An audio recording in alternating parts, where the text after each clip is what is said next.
mankind had lost it all. Hope, empathy, loyalty, lost love, lost everything worth fighting for. Some would call the Euroshmup unclean, unpure. Lifebars? No thanks. And shields? Ugh. Constant upgrades? Whatever. True, your typical Euroshmup might be a bit on the unrefined side, especially compared to their often significantly more refined Japanese cousins. All told, Euroshmups aren't often our jam. But hold on here, it's not all doom and gloom. Well, okay, it definitely isn't this case, but not the way you're thinking. Let us explain. Cyberpunk 3776 is a horizontal shooting game that is absolutely what you'd expect from your typical Euroshmup.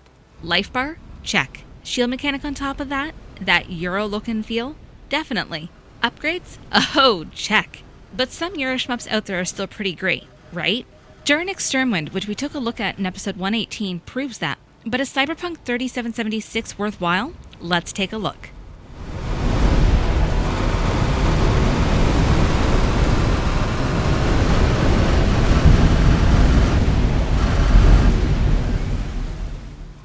There isn't a whole lot going on in Cyberpunk 3776 gameplay-wise that seems especially revolutionary at a glance. Typical 8-way movement is, as always, at the core of its horizontally oriented gameplay, and inputs exist for 3 main functions: main shot, shield engagement, and overdrive.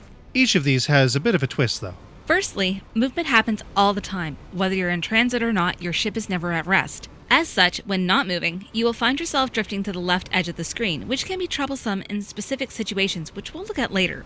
Firing your main shot is pretty standard, but care should be taken as your gun will overheat if used too much at once. When the gun overheats, a cooldown period occurs and no further shots can be fired until the cooldown sequence completes. Engaging your shields allows you to take some hits from enemies without decreasing your life bar. When the shield bar is worn through though, the shield drops and you're on your own again. Pickups exist that allow players to refill the gauge and re-enable the shield if they so desire. Otherwise, the shields will restore automatically at a slower pace. At certain points, a floating health station may appear as well, which allows players to recover overall health while they hover over it. There's also the aforementioned overdrive mechanic, which does a good job of clearing smaller enemies in their shots and comes in handy when things get crowded during boss encounters or when the screen gets a bit too full of enemies and their shots whizzing around. In addition, your shot rate sharply increases while their speed is reduced, allowing for a dense swath of bullets to be fired to take your opposition out much faster. The only catch? It depletes some of your life. Too much use might make it just as bad for you as if you'd gotten hit. All of the abilities and functions in Cyberpunk 3776 can be upgraded by spending points that are sometimes dropped from felled enemies. The higher the level, the more the upgrade costs, and everything from your rate of movement to your fire rate to power to life to shield endurance and so forth can be leveled up to a maximum of 5. Getting stuck in any of Cyberpunk 3776's 7 stages is never really an issue, as eventually you'll just be able to overpower the opposition anyway. Also, if you have to quit, being able to select the stage you start at is a nice touch. Any stage can be selected so long as you've made it to the stage in question. While the core gameplay is serviceable and fun on the whole, there are a few issues with Cyberpunk 3776. Primarily, the constant backdrift of your craft can make for hectic dodging when things get crazy. Additionally, hovering over recovery pods is more hectic than it should be because of this. Secondly, when your shields are engaged, your hitbox is considerably bigger than normal, meaning that your shields just end up getting depleted in spaces that your ship can get through without it anyway. Speaking of its stages though, holy moly, are they ever long! Almost to the point of overstaying their welcome. With no checkpoints, continuing also throws you all the way back to stage start. There's also a bit of an issue with the optimization of the game. There's no reason that a 2D game shouldn't run at a constant 60 frames per second on a mid-spec machine, but even when we weren't recording, it would frame skip out and dip down into the 30s. Lower graphics modes also run at a mere 30 frames per second and still chunk up in exactly the same manner in exactly the same places, even when our rig's resolution was cut down to its bare minimum to boost performance with a dual-core 2.8 GHz processor, 6GB of RAM, and a Sapphire R7 250 graphics card. We estimate that a much beefier machine sporting a quad-core 3.5 plus GHz processor, 8GB of RAM at minimum, and a GeForce GTX 750 might do the trick. When it all comes down to it, Cyberpunk 3776 still feels pretty solid despite its flaws.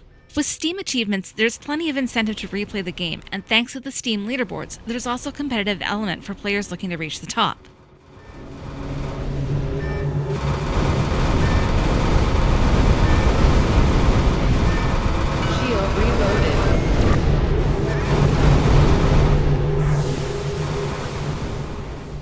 Much like the gameplay that Cyberpunk 3776 sports, the scoring system at play is also pretty straightforward and simple.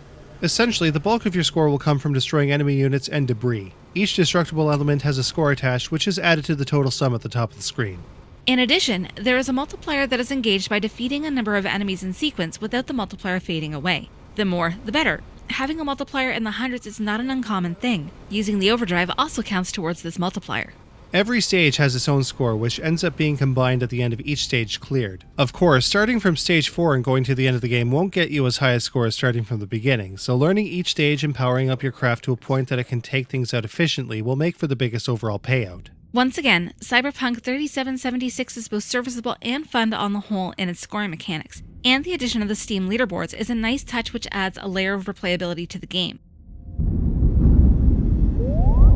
My rotten body hurts. Every piece of it. My spine is cramping. My hands fall apart. Soon there will be nothing left of me. But I need to go on. Forward to another bitter victory. One area that Cyberpunk 3776 relies heavily on is its presentation. Its visual and sound design both have seriously strong parts of them, but also a few shortcomings. Visually, the lighting effects and trippy flashing sequences that seem to be the pilot's fractured psyche spilling out into your screen are definitely, if nothing else, fresh and unique. Paired with some pretty good lighting, the backgrounds in particular are pretty nifty. The rain effects, however, not so great.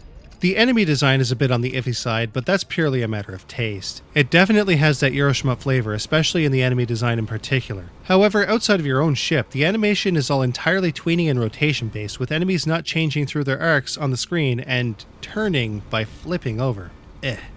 The sound, on the other hand, is actually very well thought out. It really captures the totally desperate theme to the game.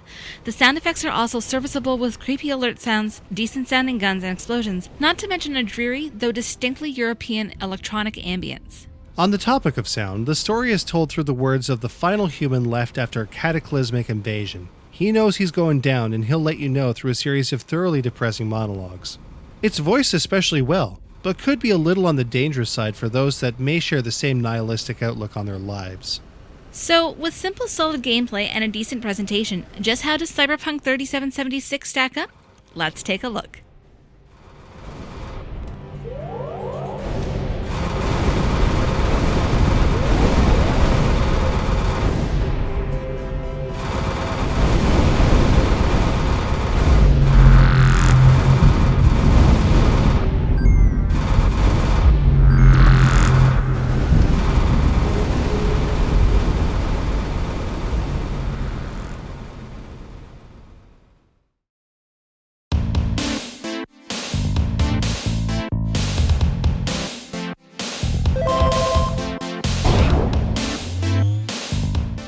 Cyberpunk 3776's core control is serviceable, but not as solid as we'd like.